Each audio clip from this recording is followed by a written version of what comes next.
ఒకసారి 350 కోట్లు మాత్రమే హైయెస్ట్ నిధులతో శంకుస్థాపన చేసినటువంటి చరిత్ర.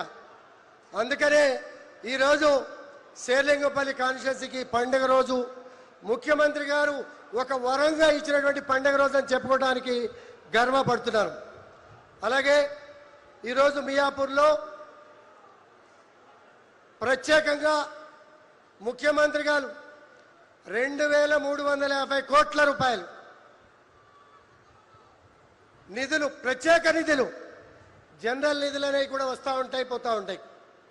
2350 కోట్ల రూపాయల నిధులు కేటాయించి అభివృద్ధి ధ్యేయం అనే కార్యక్రమం పెట్టుకొని నిధులు ఇబ్బంది ఉన్నప్పటికీ కూడా వెనకాడకుండా కార్యక్రమానికి రావటం, వారికి రేవంత్ రెడ్డి గారికి ఈ కార్యక్రమానికి మనందరి తరపున స్వాగతం, సుస్వాగతం. ప్రత్యేకంగా ఈ సభాముఖంగా శిరస్సు వంచి నమస్కారాలు తెలియజేసుకుంటున్నాం. అలాగే గౌరవ మంత్రివర్యులు, పెద్దలు, జిల్లా ఇన్ఛార్జ్ మంత్రివర్యులు శ్రీధర్ బాబు గారు, మాజీ మంత్రివర్యులు, మిత్రులు, శ్రేయభిలాషి ఎమ్మెల్సీ మహేందర్ రెడ్డి గారికి, నవీన్ యాదవ్ గారికి, అలాగే మల్లిరెడ్డి రంగారెడ్డి గారికి, గౌరవ మిత్రులు, పెద్దలు, సోదరులు, పార్లమెంట్ సభ్యులు వేం నరేంద్ర రెడ్డి గారికి, అనిల్ కుమార్ యాదవ్ గారికి, వేదిక మీద ఉన్నటువంటి సహచర నాయకులు, మిత్రులు, శ్రేయభిలాషులు, ఇంత గొప్ప కార్యక్రమానికి రాత్రింబగళ్ళు అభివృద్ధి విషయంలో సహకరించినటువంటి జిహెచ్ఎంసీ కమిషనర్ సుజన గారికి, అలాగే లా అండ్ ఆర్డర్ కమిషనర్గా వచ్చినటువంటి కమిషనర్ గారికి, అలాగే ఈ కార్యక్రమానికి గొప్పగా తరలి వచ్చిన ప్రజానికం అందరికీ కూడా శిరస్సు వంచి నమస్కారాలు తెలియజేసుకుంటున్నాం. ఒక రకంగా సారీ కూడా చెప్పుకోవాల్సిన అవసరం ఉన్నది. కారణం ఏంటంటే మీ అందరికీ కూడా సీటింగ్ ఏర్పాటు చేయలేకపోయాం, అందుకని చింతిస్తున్నాం. భవిష్యత్తులో ఇలాంటివి జరగకుండా చక్కటి వనరు వసతి, ముఖ్యమంత్రి గారు ఒక్కటే చెప్పారు, రాజకీయాలు వేరు, అభివృద్ధి జోరు. రాజకీయాలు 4 రోజులు చేద్దాం, 4 సంవత్సరాలు 11 నెలలు అభివృద్ధి ధ్యేయంగా ముందుకు పోదామని చెప్పి ముఖ్యమంత్రి గారు గొప్ప మనసుకి మనం అందరూ కూడా స్వాగతించాల్సిన అవసరం ఉన్నది. చాలామంది రకరకాలుగా మాట్లాడతారు, ఆ ఇష్యూస్ వాళ్ళ విజ్ఞతగా వదిలిపెడదాం. కానీ ఇవాళ ఇక్కడ పరిస్థితులు, శేర్లింగంపల్లి కాన్స్టిట్యున్సీలో పరిస్థితులు ఏమిటంటే మీ అందరికీ కూడా తెలుసు. హైయెస్ట్ పరిస్థితులు ట్రాఫిక్. ఆ ట్రాఫిక్ పరిస్థితులు నేను క్లియర్ చేస్తా. నేను గత 10 సంవత్సరాల్లో అసెంబ్లీలో ఎన్నోసార్లు మాట్లాడాం, కానీ రేవంత్ రెడ్డి గారి రూపంలో ఫలితం ఈనాడు దక్కింది అని చెప్పి చెప్పుకోవడానికి గర్వపడతా ఉన్నా. అలాగే ఈరోజు శేర్లింగంపల్లి కావచ్చు, కుత్బుల్లాపూర్ కావచ్చు, మిగిలిన ప్రాంతాల్లో కావచ్చు, ముఖ్యమంత్రి గారు చేసినటువంటి శంకుస్థాపన 1674.78 కోట్ల రూపాయలు ఇప్పుడు శంకుస్థాపన చేసుకోవడం జరిగింది. మా నియోజకవర్గంలో, ఒక్క శేర్లింగంపల్లి నియోజకవర్గంలో ఈరోజు ఇనాగ్రేషన్ చేసినాయి 1213.40 రూపాయలు అభివృద్ధి పనులకు శంకుస్థాపన చేయడం జరిగింది. 819.50 అభివృద్ధి పనులు కొనసాగుతున్నాయి. ముఖ్యమంత్రి గారు అనేక కార్యక్రమాల్లో రోజు 2, 3, 4, 15, 16 గంటలు కష్టపడుతూ రివ్యూలు చేసుకుంటూ కాన్స్టిట్యున్సీకి రాలేకపోయినా పనులు ఆగకూడదు అనే ఉద్దేశంతో ఇంచుమించుగా 819 కోట్ల రూపాయలు పిల్లర్ల స్థాయికి లెగిసినాయి. పనులు జరుగుతున్నాయి. ఈ పనులు కూడా లేట్ కాకూడదు. నేను వచ్చేసరికి ట్రయల్ పిట్స్ అవ్వాలి. శంకుస్థాపన చేసిన మరుసటి వారం నుంచే పనులు స్టార్ట్ కావాలి. మియాపూర్ నుంచే ఫ్లైఓవర్ స్టార్ట్ కాబోతుంది. నియర్ బై పక్కన 100 గజాల లోపే ఇక్కడ పక్కన స్టార్ట్ కాబోతోంది. అలాగే మియాపూర్ సిగ్నల్ నుంచి కుత్బుల్లాపూర్ పోయే రోడ్లో అండర్ బ్రిడ్జి స్టార్ట్ కాబోతా ఉంది. ముందుకి ఫ్లైఓవర్ వెళ్తూ ఆల్విన్ కాలనీ నుంచి ఆఫీస్పేట పోయే రూట్లో అండర్ బ్రిడ్జ్ స్టార్ట్ కాబోతా ఉంది. దాన్నిట్లో ఇది శంకుస్థాపన చేసినటువంటి పరిస్థితి. దాంతోపాటు లింగంపల్లి 40 సంవత్సరాల చరిత్రలో లింగంపల్లిలో పుట్టి పెరిగినటువంటి ప్రజానికం ఇబ్బంది పడుతున్నటువంటి పరిస్థితి చూసాం. ఎన్నోసార్లు మాట్లాడాం, ఎవరు కూడా పట్టించుకోలే. ఫస్ట్ ప్రయారిటీ కింద లింగంపల్లిలో శంకుస్థాపన ఈరోజు జరిగింది. నెక్స్ట్ వీక్ పని స్టార్ట్ కాబోతా ఉంది. ఒక్క ఫ్లైఓవర్లే కాదు, అండర్ బ్రిడ్జెసే కాదు, ఈ ప్రాంతంలో 29 రాష్ట్రాల ప్రజానికం ఉంటారు. చదువుల విషయంలో జాగ్రత్త తీసుకోవాలి అని చెప్పి ఇవాళ మరి శేర్లింగంపల్లి కాన్స్టిట్యూన్సీ గురించి మీకు తెలుసు. 237 కోట్లు ఎకరం, 100 కోట్లు పలికిన రోజున సంఖ్యలు కొట్టుకున్నాం. కానీ ఈరోజు 237 కోట్లు.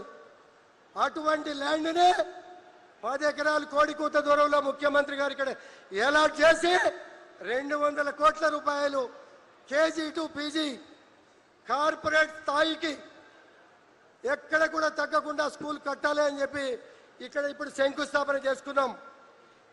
ఈ ఒక్క ప్రాంతమే కాదు, కొండాపూర్లో 50 కోట్లు స్కూల్కి, చందానగర్లో 50 కోట్ల రూపాయలు కూడా స్కూల్కి ఇప్పుడు శంకుస్థాపన చేసుకున్నాం. విద్య అవసరం, వైద్యం అవసరం, పేదలకు ఉపయోగపడాలనే ఉద్దేశంతో ముఖ్యమంత్రి గారు రాలేకపోయినా 100 పడకల హాస్పిటల్ కొండాపూర్లో ఉంది. 100 కాదు 200 పడకలు చేద్దాం, ఎమర్జెన్సీ హాస్పిటల్ చేద్దామని చెప్పి 40 కోట్లు ఇచ్చి శంకుస్థాపన చేసి పనులు మొదలుపెట్టిన విషయాన్ని మీ అందరికీ కూడా తెలియజేస్తా ఉన్నాం. ఇదే కాదు, మరి మహిళలు ఉద్యోగ రీత్యా రకరకాల రీత్యా హాస్టల్ కావాలి, వసతి కావాలి, వనరులు కావాలి. 15 కోట్ల రూపాయలు మాదాపూర్లో, లింగంపల్లిలో భవనాలకి శంకుస్థాపన కూడా ఇప్పుడు చేసుకోవడం జరిగిందన్న విషయాన్ని కూడా ఈ సందర్భంగా తెలియజేస్తా ఉన్నాం.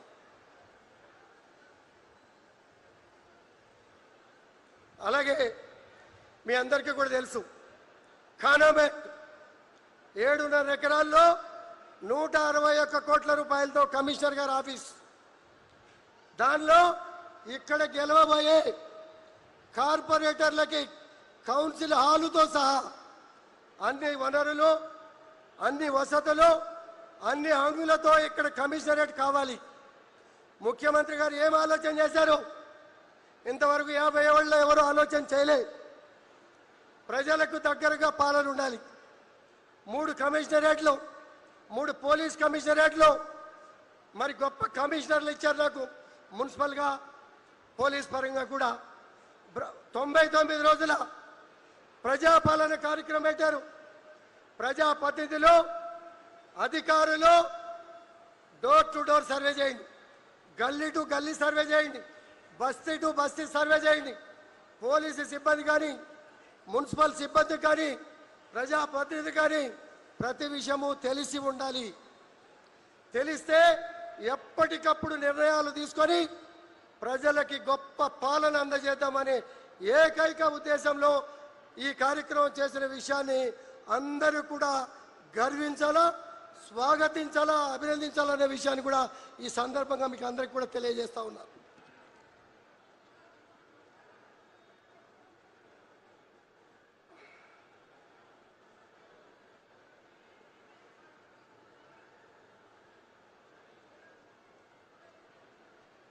అలాగే మీ అందరికీ కూడా తెలుసు అన్నీ కూడా బ్రహ్మాండంగా సాగుతూ ఉన్నాయి. ఇంకా కొంతమంది అధికారులు రావాల్సి ఉంది. బ్రహ్మాండంగా రోడ్డు వైన్లు తాగుతూ ఉన్నాయి, చెరువులు బ్రహ్మాండంగా చేస్తూ ఉన్నారు, నాలాలు బ్రహ్మాండంగా చేస్తూ ఉన్నారు, పూర్తి సహాయ సహకారాలు ప్రజలు అందిస్తూ ఉన్నారు. చిన్న చిన్న అలైన్మెంట్స్ గ్యాప్స్తో ఎక్కువ ఆస్తులు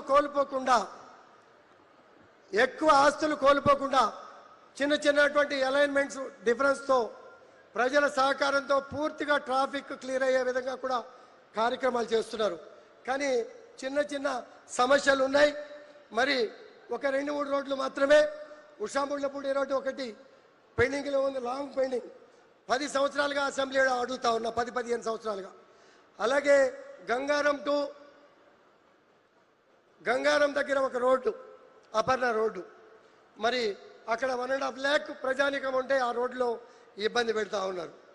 మరి ఇటువంటి ఒక 2-3 రోడ్లు తప్పించి మిగిలిన అన్నింటినీ కూడా సానుకూలంగా అన్ని విషయాల్లో కూడా బ్రహ్మాండంగా సహకరించారని చెప్పుకోవడానికి మేము గర్వపడతా ఉన్నాం. మేము అపోజిషన్లో ఉన్నాం. ముఖ్యమంత్రి గారు అపోజిషన్ వాళ్ళకి పనిచేయాలన్నారు, కానీ ఎక్కడ ఇవ్వనటువంటి నిధులు శేర్లింగంపల్లిలో ఇచ్చారు. నాకు పిఎస్సి చైర్మన్ కూడా ఇచ్చారు. అన్నీ చూసుకో, పనులు చేయి, అభివృద్ధి చేయి. 29 రాష్ట్రాల ప్రజానికం ఉన్నారు, కాపాడు. 29 రాష్ట్రాల ప్రజానికం గర్వపడే విధంగా, రాష్ట్రానికి మంచి పేరు ప్రతిష్టలు పెరిగే విధంగా కార్యక్రమాలు చేసుకో. ఆర్థిక ఇబ్బందుల గురించి ఆలోచించకో. ఎక్కువ వడ్డీలతో రుణాలు తీసుకున్నాం, వాటికి కష్టపడి రుణాన్ని తగ్గించి, వడ్డీలు తగ్గించి మరి రీషెడ్యూల్ చేసుకొని ఎక్కడ కూడా అభివృద్ధికి ఇబ్బంది లేకుండా చేసే బాధ్యత నాది అని చెప్పి కూడా ముఖ్యమంత్రి గారు హామీ ఇచ్చి వెన్ను తట్టి ముందుకు ప్రోత్సహిస్తున్నటువంటి గౌరవ గొప్ప ముఖ్యమంత్రి గారు అని చెప్పుకోవడానికి గర్వపడతా ఉన్నా. అలాగే చందానగర్లో కొన్ని సమస్యలు ఉన్నాయన్న. 30 ఏళ్ల నాడు హెచ్ఎండిఏ లేఅవుట్ ఇచ్చారు. 100 ఇళ్లుంటే 95 ఇళ్లకు పర్మిషన్ ఇచ్చారు. 30 ఏళ్ల తర్వాత ఈరోజు ఎఫ్టీఎల్ బఫర్ జోన్ అని చెప్పి అడ్డంకులు పెట్టి ఆ పెద్దవాళ్ళని ఇబ్బంది పెట్టే కార్యక్రమం చేస్తూ ఉన్నారు. జెన్యూనిటీ ఉన్నది, దాన్ని పరిష్కరించాలని చెప్పి ఈ సభాముఖంగా వాళ్ళ తరపున మీకు విజ్ఞప్తి చేస్తున్నాను. అలాగే అది కాకుండా చాలా ప్రాంతాల్లో హెచ్ఎండిఏ లేఅవుట్లు, హైరేజ్ బిల్డింగ్స్, అలాగే ఇండిపెండెంట్ హౌసులు కలెక్టర్ గారు ఎన్ఓసి కూడా లేఅవుట్లు ఇచ్చి బిల్డింగ్ పర్మిషన్లు కూడా ఇచ్చి 22లో పెట్టి పెద్దవాళ్ళు పిల్లలకి కట్నంగా ఇచ్చిన వాళ్ళు ఉన్నారు, అమ్ముకున్న వాళ్ళు ఉన్నారు. ఇటువంటి వాళ్ళకి ఇబ్బంది జరుగుతున్న విషయాన్ని మీరు ప్రత్యేకంగా పరిశీలించాలని తమరి ద్వారా కోరుతా ఉన్నాను. అలాగే అన్న ఇంకొక 2-3 ఇష్యూలు ఉన్నాయన్న, అన్నీ బాగా జరుగుతున్నాయి. ఇది చాలా చిన్న ఇష్యూ. హైయెస్ట్ ట్రాఫిక్ అందరిది కూడా 10 గంటలకు అయిపోతుంది. 10 గంటల ట్రాఫిక్ మా దగ్గరికి ఇతర రాష్ట్రాలకు వెళ్ళే బస్సులన్నీ కూడా మొదలవుతాయి. ఆ మొదలైన పక్షంలో 12-1 గంట దాకా, మళ్ళీ తెల్లారిగట్ట 4, 5, 6, 7 గంటల వరకు కూడా ఇన్కమింగ్ వచ్చే బస్సులు, ప్రైవేట్ బస్సులు ట్రాఫిక్ రద్దీ అయిపోయి ఇబ్బంది పడుతుంది. ఒక బస్సు టెర్మినల్ ఒక పక్కన కనుక పెడితే ఈ ట్రాఫిక్ 50% తగ్గిపోవడానికి అవకాశం ఉన్నది. మీరు ఇచ్చే అండర్ బ్రిడ్జెస్, ఫ్లైఓవర్స్తో చాలా వరకు కూడా క్లియర్ అయిపోతుంది. దీన్ని కూడా పరిశీలించాల్సిందిగా తమని కోరుతా ఉన్నాను. అలాగే ఫుట్ ఓవర్ బ్రిడ్జిలను, ఈ ఫ్లైఓవర్ మూలంగా 2 ఫుట్ ఓవర్ బ్రిడ్జిలు తీసేస్తూ ఉన్నాం. ఈ రోడ్డు క్రాసింగ్ చేసేటప్పుడు ఒకే లొకేషన్లో 16 మంది చనిపోయారన్న. 2 తీస్తున్నాం, 2 కొత్తవి కావాలి. ఒకటి హైదర్నగర్, ఒకటి బాగ్గమీర్, ఒకటి చందానగర్, ఒకటి తమరు. మేము కలిసి కమిట్మెంట్ ఇచ్చినటువంటి బొటానికల్ గార్డెన్ ఫుట్ ఓవర్ బ్రిడ్జిల్ని శాంక్షన్ చేస్తే రోడ్ యాక్సిడెంట్లు తగ్గిపోతాయని చెప్పి తమ ద్వారా తెలియజేస్తా ఉన్నాను. అలాగే ఇటువంటి సమస్యలన్నీ కూడా మీరు చాలా విషయాల్లో మాకు సహకరించారు. చాలామంది ప్రజానికం పాజిటివ్గా ఉన్నారు. భగవంతుడు పాజిటివ్గా ప్రజాసేవ చేయరా అని చెప్పి మమ్మల్ని పంపించారు. ముఖ్యమంత్రి గారు, మంత్రులు, పెద్దలంతా కూడా గౌరవంగా ఆశీర్వదిస్తున్నారు, ప్రోత్సహిస్తూ ఉన్నారు. పార్టీల పరంగా వ్యతిరేకత, ఇంటింటికి తిరిగి మనకి కప్పినటువంటి షాళ్ళు తీసుకెళ్లి షాళ్ళు కప్పి ఒక 100 రూపాయలు 150 రూపాయలు వాచీలు ఇచ్చి ముఖ్యమంత్రి గారి మీటింగులకు వెళ్ళకండి. ఇటువంటి స్వార్థ బుద్ధులు, స్వార్థ శక్తులు మనసు మార్చుకోవాలి. రాజకీయం వచ్చినప్పుడు రాజకీయం చేద్దాం, అభివృద్ధి సహకరించండి. అభివృద్ధి విషయంలో పక్షపాతం లేకుండా పార్టీలకు అతీతంగా అన్ని ప్రాంతాలకి న్యాయంగా అభివృద్ధి చేస్తున్నాం. మంచి కమిషనర్లు వచ్చారు, వింటున్నారు. అర్థం కాకపోతే 6 గంటలకి మీ కాలనీలో వాళ్తున్నారు, సమస్య పరిష్కరిస్తున్నారు. ముఖ్యమంత్రి గారు ప్రత్యేక నిధులు ఇస్తున్నారు. మీకు ఎక్కడ కూడా ఇబ్బంది రాదు. సైబరాబాద్ కమిషనర్ ఏర్పాటు చేయటం ఈ ప్రాంత ప్రజలందరికీ కూడా అదృష్టం. మీరు కోరుకున్నటువంటి వనరులు, వసతులు, సంక్షేమ పథకాలకి కూడా ఇటువంటి డోకా ఉండదనే విషయాన్ని మీరు అంతా కూడా ఫ్యూచర్ గురించి ఆలోచిస్తే ప్రతి ఒక్కరికి కూడా అర్థమవుతుంది. మహిళా సోదరుమణులు ఉన్నారు, డబుల్ బెడ్రూమ్లు గతంలో 10-15 కిలోమీటర్ల దూరంలో ఇచ్చాం, అందుబాటులోకి రాలా. ఇప్పుడు కొన్ని ఇస్తున్నాం. 5.5 లక్షల రూపాయల స్కీమ్ ఇంప్లిమెంట్ చేస్తున్నాం. ముఖ్యమంత్రి గారు మొన్నే నిర్ణయం తీసుకున్నారు, ఏ ప్రాంతం వాళ్ళకి ఆ ప్రాంతంలో ఇళ్లు కట్టి ఇవ్వండి. ఎక్కువ నిధులు కేటాయించి లాంగ్ పెండింగ్ పెట్టకుండా వాటిని పేద ప్రజానికానికి అందజేసే బాధ్యత మనదిగా భావించి ఎంక్వైరీలు జరుగుతూ ఉన్నాయి. అలాగే పింఛన్ల విషయంలో ముఖ్యమంత్రి గారు పెద్ద మనసుతో మనం అడ్వర్టైజ్ చేశారు. ఇంటింటికి ఎంక్వైరీ జరుగుతూ ఉంది. వాస్తవమైనటువంటి నిజమైనటువంటి లబ్ధిదారులు ఈ అవకాశాన్ని వాడుకోండి. అలాగే అన్న, మీరు చెప్పినట్టు మహిళా పెట్రోల్ బంక్ కలెక్టర్ గారి దగ్గరికి వెళ్ళగానే 600 గజాలు పెట్రోల్ బంక్ స్థలం కేటాయించారు. సంబంధిత అధికారులకు హ్యాండ్ ఓవర్ చేస్తాం. ఇమీడియట్గా పెట్రోల్ బంక్ స్టార్ట్ చేసి మహిళలకు హ్యాండ్ ఓవర్ చేసే కార్యక్రమాన్ని కూడా సహచర అధికారులకి ఆదేశాలు ఇవ్వాల్సిందిగా తమ ద్వారా కోరుతా ఉన్నాను. అలాగే దాంతోపాటు శేర్లింగంపల్లిలో హైయెస్ట్ మహిళా గ్రూపులు ఉన్నాయి. మహిళా బిల్డింగులు కట్టడానికి కూడా శేర్లింగంపల్లిలో 500 గజాలు, అలాగే కుక్కటిపల్లిలో 500 గజాలు కూడా అలాట్ చేయడం కూడా జరిగింది. లైబ్రరీ కూడా శంకుస్థాపన చేసి పనులు స్టార్ట్ చేసే కార్యక్రమం కూడా చేస్తూ ఉన్నారు. అలాగే ఎక్కడ కూడా లోపం జరగలే అన్న. డిగ్రీ కాలేజీకి 24 కోట్ల రూపాయలు శాంక్షన్ ఇచ్చారు. మాదాపూర్లో 2 ఎకరాల స్థలాన్ని కూడా కేటాయించారు. చిన్న ఇబ్బందులు వచ్చినాయి.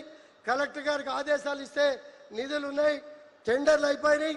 మేము బిహెచ్ఎల్ క్వార్టర్లో నడుపుతున్నామన్నా, సరిపోటలే. 29 రాష్ట్రాల ప్రజానికం, పేద ప్రజానికం అంతా కూడా ఇక్కడికి వస్తూ ఉన్నారు. దాని మీద కొంచెం శ్రద్ధ తీసుకోవాలని చెప్పి ప్రత్యేకంగా కోరుతా ఉన్నాను అన్న. అలాగే మైనార్టీలు కన్నా తమరిదాల 2000 గజాల స్థలం తీసుకొని మైనార్టీ కమ్యూనిటీ హాల్ కట్టిస్తూ ఉన్నాం. గొప్పగా పని సాగుతూ ఉంది. దాంతోపాటు అన్న మార్వాడి కమ్యూనిటీ ఇక్కడ ఎక్కువ ఉన్నారన్న, వాళ్ళకి ఎకరం ల్యాండ్ ఇచ్చారు మీరు.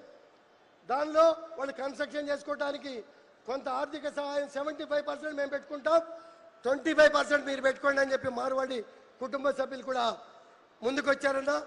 ఆల్రెడీ ల్యాండ్ అలాట్ చేశారు.